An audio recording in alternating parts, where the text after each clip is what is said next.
खुलुमबाय रायजोफोर दिनै मोनाबिलिनि खौराङाव फिन खेबसेबाव बयखौ बरायनानै लाग्रोबाय। दासिमनि खौरांफोरा जाबाय गिबि खौराङाव दङ जों मिथिगौ आसाम बिधानसभा बिसायख'थिया खाथिनिफ्राय खाथिसिन सफैगासिनो दं।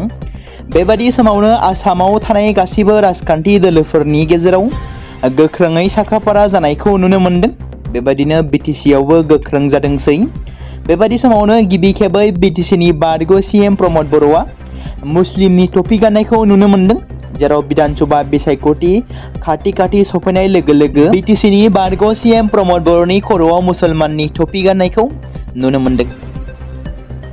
डिमाकुसियाव मिनि स्टेडियामखौ बेखेवनानै होदों बिटिसिनि गाहाय खुंगिरि हाग्रामा महिलारिया।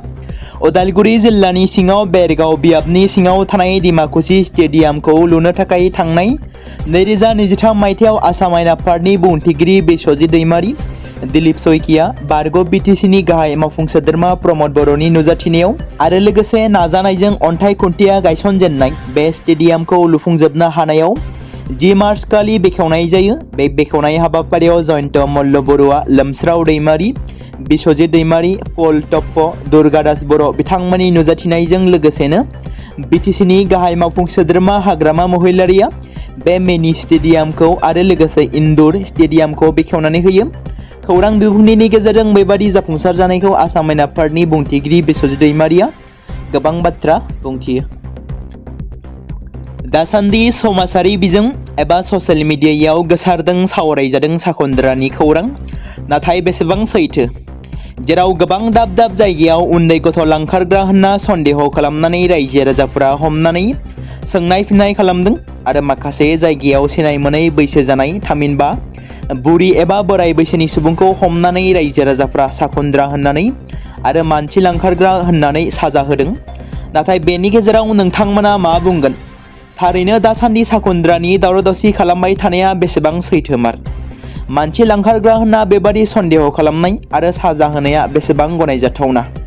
जेराव दासान्दि बिटिसिजों लोगोसे आसामनि खना खनला जायगायाव साखन्द्रानि दावराव दावसि आरो साखन्द्रा बुंनानै हमनानै रायजो राजाफोरा बुनाय एबा साजा होनाय जाथायफोरा जाबाय थानायखौ नुनो मोन्दों आरो गोबां ससियेल मिडिया एबा फेसबुकनि गेजेरजों भाइरेल खालामनानै होनायखौ नुनो मोनगासिनो दं। बे बाथ्राखौ मख'नो गोनांदि आथिखालाव जोंनि माखासे नखरनि बिमा बिफाफोरा गथ' गथायखौ बबेयाव थांदों, सोरजों गेलेदों बेफोरखौ मोजाङै जोथोन लायैनि जाउनाव गुबुन गुबुन जायगाफोराव गोमानाय जाथाय एबा हरखाबै गिख्रंथाव जाथायजों मोगा मोगि जानांनाय आरो जिउ खहा जानाय जाथायफोरा जाबोबाय थादों आरो दिनैनि दिनाव बेफोरबादि जाथायफ्रा गोदान बाथ्रा नङा।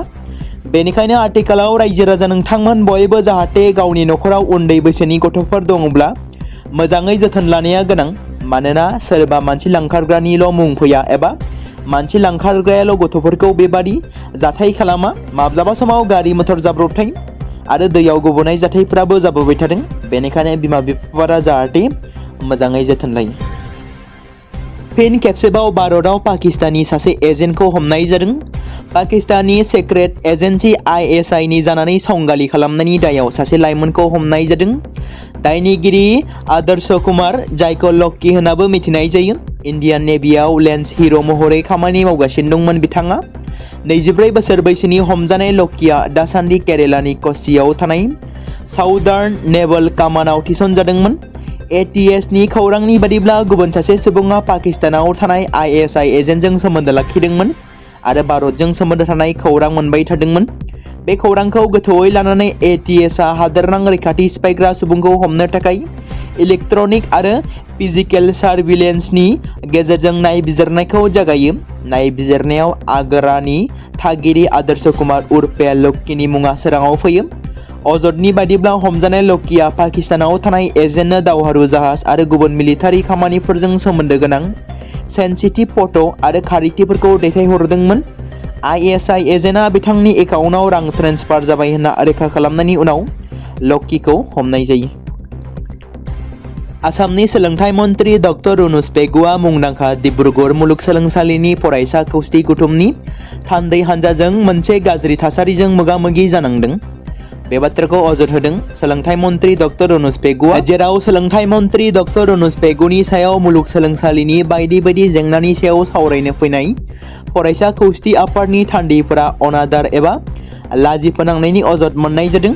मख'नो गोनांदि मुलुगसोलोंसालिनि 2025 आरो 2026 सोलोंथाइ बोसोरनि थाखाय आफादगिरि, गाहाय नेहाथारि, बाथ्रा दान्थेलायनाय नेहाथारि, जोलुरनि नेहाथारि आरो पस्ट ग्रेजुएट हाउसनि गुबुन गुबुन मावख'गिरिफ्रा हांख्रायहरनायाव धेमाजि जिल्लायाव थानाय मन्थ्रिनि न'आव डक्टर रनोज पेगुआ दावबायहैदोंमोन। बिथांमोना मुलुगसोलोंसालिनि मुं थिसननायनि मासुलाव 50% रेहाय होनायजों लोगोसेनो गुबुन गुबुन जेंनाफोरनि सुस्रांनायनि सोमोन्दै मन्थ्रिखौ लोगो हमनो थांदोंमोन। नाथाय जेंना सुस्रांनायनि मिजिंजों थांनाय हानजाया मन्थ्रिखौ गाज्रि आखु दिन्थिनायनि अजद होदों। अजद होनाय बायदिब्ला मन्थ्रि बिथाङा बुङोदि बिथांमोननि मेलेमा टेट फोरोंगिरिफोरनिख्रुइ खमसिन। बेनि अनगायैबो बिसोर हेंथा खालामोब्लाबो जेबो मोननाय नङा होननानै बुङो रनोज पेगु बिथाङा। आरोबाव माखासे गोबांथार बाथ्राफोरखौ बुंथिबावो आसामनि सोलोंथाइ मन्थ्रि डक्टर रनोज पेगु बिथाङा।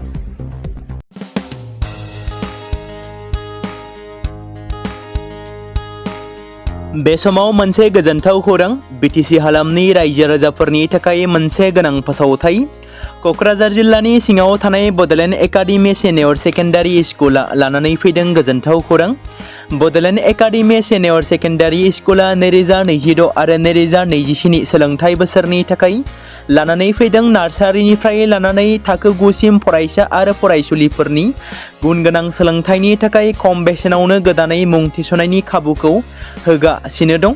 मख'जाथावदि क'क्राझार जिल्लानि हल्टुगाव आउटपस्टआव थानाय क'क्राझार तिनिआलिनि बड'लेण्ड एकाडेमि सिनियर सेकेन्डारि स्कुला गुन गोनां सोलोंथाइ होनायजों लोगोसे थाखो 9 नि थाखाय इलेक्टिभ साबजेक्ट महरै मेथामेटिक्स, जिअ'ग्राफि, हिन्दी, हिस्टरि बायदि आयदाखौ लानो हागोन। मोजां सोलोंथाइ लानायनि अनगायैबो बड'लेण्ड एकाडेमि सिनियर सेकेन्डारि स्कुलाव उफ्रा सोलोंथाइ हिसाबै environment field study, English speaking course बायदिखौ लाफानानै सोलोंथाइ लानो हागोन।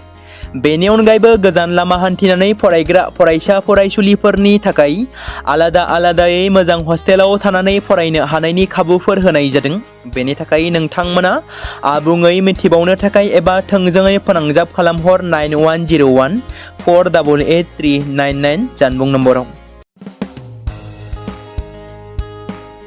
बे समाव मोनसे गोनां फोसावथाय। बर' सावथुन नायनानै मोजां मोनग्रा गासै बर' रायजो राजाफोरनि गेजेराव लानानै फैदों मोनसे बर'नि OTT प्लेटफर्म गोनां, जाय प्लेटफर्मनि गेजेरजों नोंथांमोना बर'नि गोदान गोजाम सावथुनफोरखौ नुनो मोनगोन। थांनाय माखासे बोसोर सिगां बर'नि गेजेराव लानानै फैनाय निउबो एप बायदिनो फिन आरोबाव लानानै फैदों बर' रायजो राजाफोरनि थाखाय। बे बाथ्राखौ मख'नाया गोनांदि 2025 मायथाइनि जानुवारि दानाव ओंखारनाय आंगो स्ट्रिम मुंनि मोनसे OTT प्लेटफर्म गोनां निउबो एपनि गेजेरजों नोंथांमोना गोबांथार बर'नि सावथुनफोर जेरै ट्रेजेडि, रमान्टिक, एक्सन आरो कमेडिजों बुंफबनाय सावथुनफोरखौ नुनो मोनगोन। जेरै सनानि नखर, थांखि गैयै समाज, अनसुला आफा, हिर', बिमा बायदि बाजै, अर, थैसाम, वान्टेड, संदान आरो रं नाम्बार बायदि सावथुनफोरा मख'जाथाव। बेफोर सावथुनफोरखौ नायनो थाखाय नोंथांमोना गिबियावनो आंगो स्ट्रिम एपखौ गाव गावनि मबाइलाव थानाय प्ले स्ट'रनिफ्राय डाउनल'ड खालामनानै लोगोसे इनस्टल खालामनानै गावनि मबाइल नाम्बारजों लग इन खालामनानै लाग्रोनांगोन। बेनि उनाव नोंथांमोना गोबांथार नुनो मोनै सावथुनफोरखौ गुगोल पे, फन पे आरो पेटिएमजों रं नाम्बार सावथुनखौ नायनो थाखाय 60 रां आरो संदान सावथुनखौ नायनो थाखाय 80 रां, वान्टेड सावथुनखौ नायनो थाखाय 60 रां, थैसाम सावथुनखौ नायनो थाखाय 60 रां बेबायदिनो गोबांथार नुनो मोनै सावथुनफोरखौ नायनो थाखाय सुबिदा खालामनानै होदों आंगो स्ट्रिम प्लेटफर्मा। फिन नोंथांमोननि गेजेराव फोरमायबावनो लादों बर' सावथुन नायनानै मोजां मोनग्रा गासै बर' रायजो राजाफोरनि गेजेराव लानानै फैदों मोनसे बर'नि OTT प्लेटफर्म गोनां, जाय प्लेटफर्मनि गेजेरजों नोंथांमोना बर'नि नुनो मोनै सावथुनफोर जेराव गोदान गोजाम सावथुनफोरखौ नुनो मोनगोन।